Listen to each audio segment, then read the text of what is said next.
Je suis sûr et même certain que peu d'entre vous connaissent le Bubaque. Et je ne vous blâmerai pas, car à vrai dire, tout comme vous, j'ignorais son existence, jusqu'au jour où je l'ai vu. Croyez-moi, il vaut mieux vivre dans l'ignorance que de rencontrer ce dernier. Pour moi, ça s'est passé il y a quelques mois de cela. Après mes études, et avant de rentrer de plein pied dans la vie active, je me suis monté un projet, celui d'aller visiter les plus belles villes d'Europe. Et bien sûr, Prague, la capitale de République tchèque, en faisait bien évidemment partie. J'y ai séjourné un court week-end, où j'ai pu découvrir des endroits fabuleux. Se balader dans la vieille ville, découvrir sa somptueuse cathédrale, son musée gothique, ou même sortir boire un verre dans les quartiers branchés.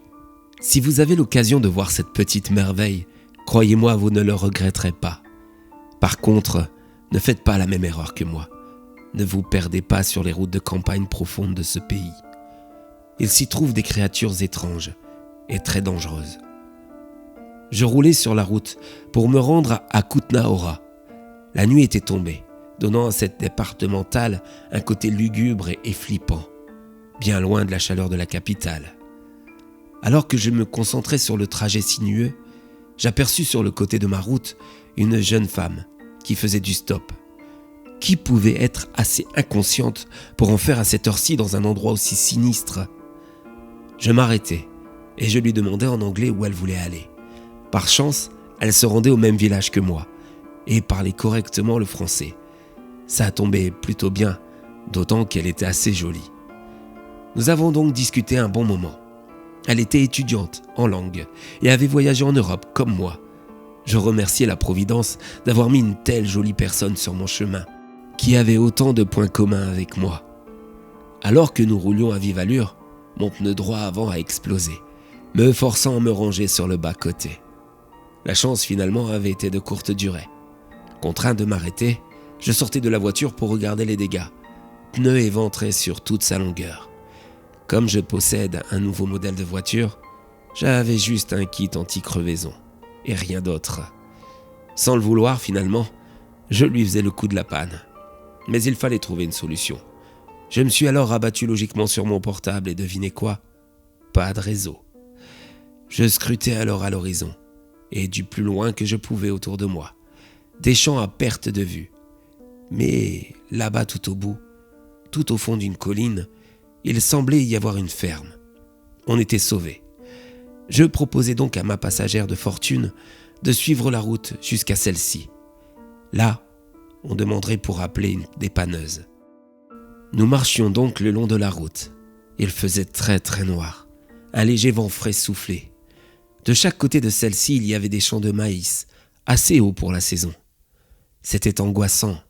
On pouvait imaginer aisément que quelqu'un nous observait de derrière ces derniers. Je tentais tant bien que mal de réchauffer cette atmosphère glaciale en lançant des sourires à ma passagère. Mais je n'étais pas très efficace. Elle était pétrifiée de peur. On suivait notre chemin quand soudain, un étrange bruit venant des champs se fit entendre. Un bruit pas commun dans ce genre d'endroit.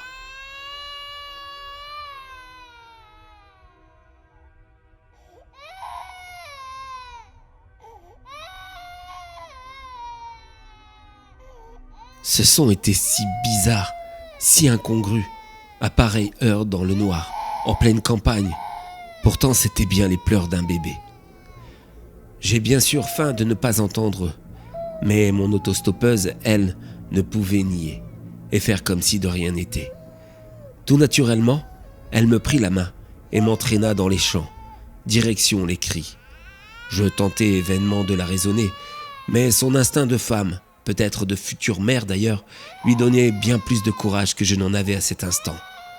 On s'est alors enfoncé dans ce champ, se frayant un chemin à l'aveugle, au milieu de ces pousses de maïs plus hautes que nous. J'avais beau lui dire que c'était de la folie, qu'on allait se perdre, elle n'entendait rien. Elle me serrait la main et m'entraînait vers ses cris dont la source me semblait de plus en plus proche. Il y avait quelque chose d'effrayant dans tout ça, de terrifiant. Mon instinct me sommant de faire demi-tour, de sortir de là. Comment un bébé pouvait-il se trouver là, au milieu de nulle part, en pleine nuit ? Et si c'était un piège ? Et si c'était autre chose qui nous attendait ? Après s'être enfoncés profondément dans le champ, nous sommes tombés nez à nez avec un épouvantail. Très impressionnant. Aussi dingue que ça puisse paraître, les cris du bébé semblaient provenir de ce dernier. Ils ont aussitôt cessé lorsque nous sommes arrivés à sa hauteur. C'était effrayant. Je décidai de m'approcher de celui-ci. Il était horrible, avec son chapeau, ses cheveux de paille et ses yeux. Oui, des yeux qui lui donnaient une expression vivante, surtout lorsqu'il les a ouverts. J'ai reculé d'1 mètre. C'est là que son espèce de bouche s'est ouverte et qu'il a fait ce son.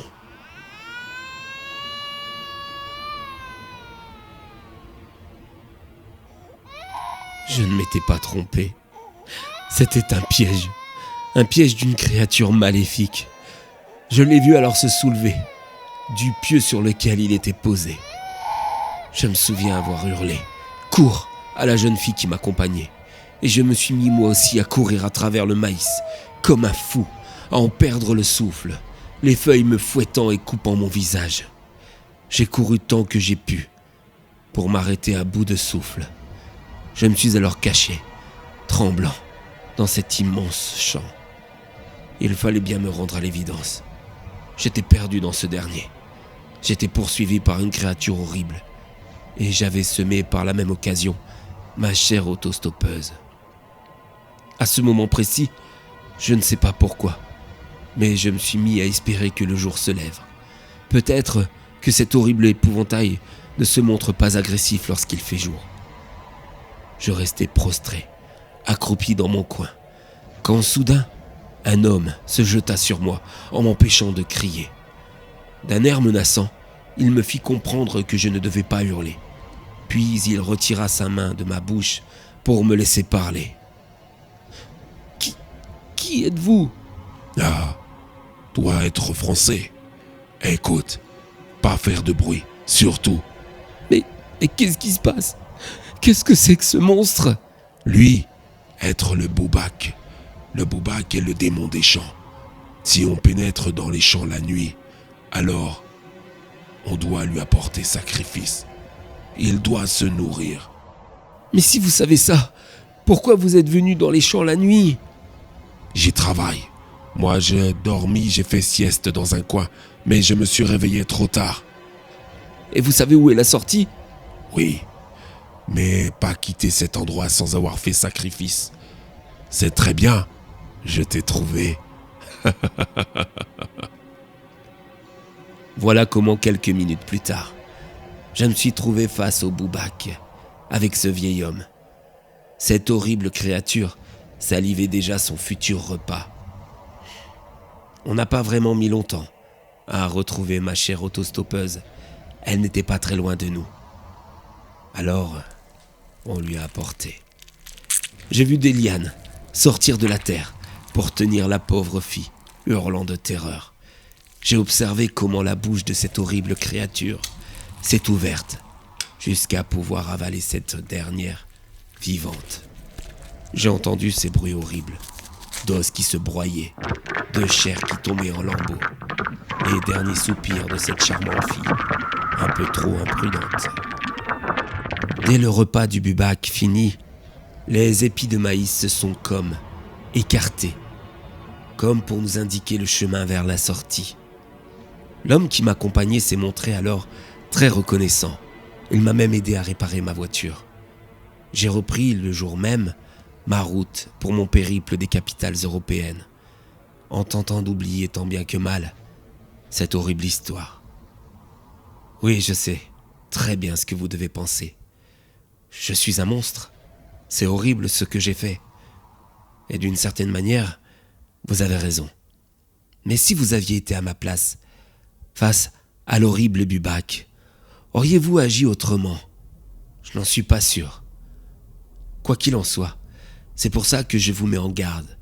Évitez les champs de maïs la nuit en République tchèque, où vous risquez de rencontrer le terrible Boubac. Vous voyez, en vous donnant cette information, vous pouvez vous apercevoir que je ne suis pas si méchant que ça.